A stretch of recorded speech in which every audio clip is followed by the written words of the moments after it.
as they've grown up, as they've gone through the years and progressed in maturity and progressed in talents and other things, I think that we as parents miss out on the opportunity to allow our adult children to identify with who they are. Who are you? Straight, gay, bisexual, whatever, right? Yeah. Then again, that's only the sexual orientation part of that. Right.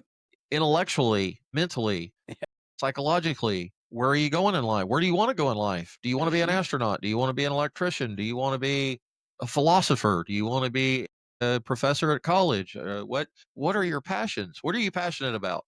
Right?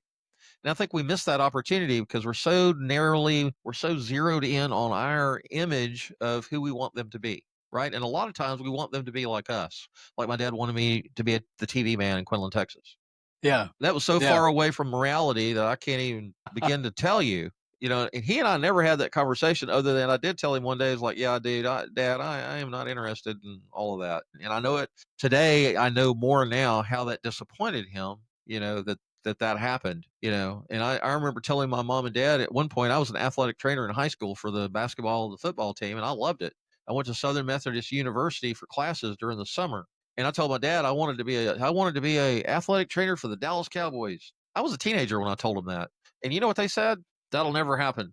You just you can just forget that dream. That ain't happening. And well, one of the reasons it wasn't happening because they didn't have the money for it. They didn't have the money for me to go get the college and the training, the medical training that I needed to do that.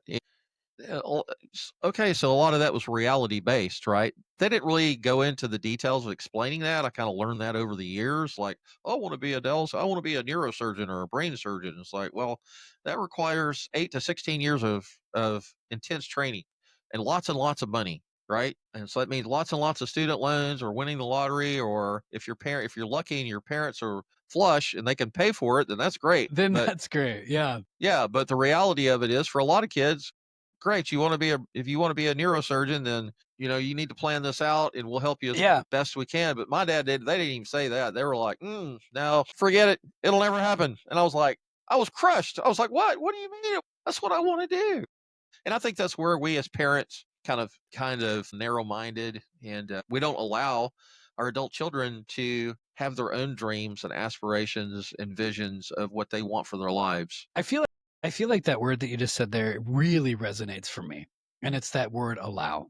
Where it's also it's allowing, and I'm thinking, James, like it sounds like your parents did a pretty decent job on teaching you, like, here's how you do logical thinking. Here's, you know what I'm saying? Like, and I'm even thinking for myself, like allowing, my parents were actually really good about, like, when it came to career wise, like I remember telling my mom, I think my mom would, and parents would have been thrilled had I come to them and said, I want to be an athletic trainer.